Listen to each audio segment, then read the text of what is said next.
Shalom saudara yang dikasihi Tuhan, kita berjumpa lagi hari ini dengan kasih setia Tuhan.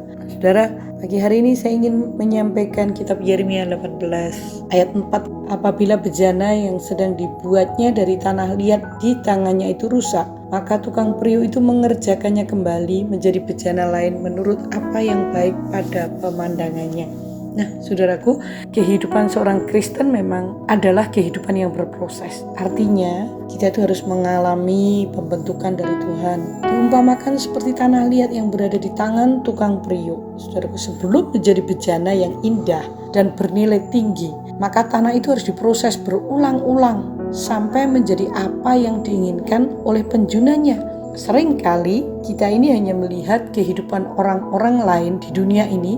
Sebagian besar kita tuh berfokus dan berorientasi pada hasilnya saja. Banyak orang berharap menjadi orang yang berhasil atau sukses seperti orang lain, tapi tidak tahu bagaimana prosesnya atau tidak mau bekerja keras, ingin memperoleh kekayaan yang sebanyak-banyaknya, tapi tidak peduli bagaimana cara memperolehnya atau proses yang harus dilaluinya. Bahkan segala cara ditempuhnya tanpa mempedulikan cara yang benar. Kadang-kadang halal, haram atau melanggar hukum. Wah, saudaraku, sudah itu karena pengen menduduki jabatan yang lebih tinggi. Seseorang rela menempuh jalan yang sesat, melakukan suap, mencari pertolongan pada paranormal, orang-orang yang gak normal. Bahkan kita antem kromo demi sesuatu yang kita inginkan. Nah, seringkali manusia tidak ingin melalui prosesnya, tetapi ingin hasilnya.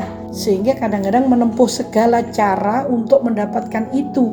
Berhati-hatilah ketika seseorang itu menempuh cara yang tidak berkenan kepada Tuhan. Apabila sampai datang meminta pertolongan lagi kepada setan, kepada iblis, kuasa kegelapan, saudara, ada harga yang harus kita bayar oleh orang itu. Nah, itulah sebabnya kita harus sadar tujuan Tuhan kita adalah Tuhan yang selalu mengerti untuk apa Dia memproses kita. Tujuannya apa? Dia sudah ngerti, saudaraku. Itulah sebabnya kita harus menyerahkan diri kita ketika kita diproses dan harus mempercayai Dia bahwa Dia tidak pernah merancangkan rancangan yang jelek atau rancangan yang jahat. Tapi rancangannya adalah rancangan damai sejahtera. Nah, cuman dibutuhkan ketaatan kita. Ikuti saja Tuhan. Ketika kita diproses, ikuti saja Tuhan. Cintai saja Tuhan. Menurutlah kepada penjunan, karena Dia penjunan kita. Saya berharap saudara diberkati hari ini dan mulai sadar. Apapun yang terjadi dalam diri kita, itu adalah proses untuk menuju kebaikan.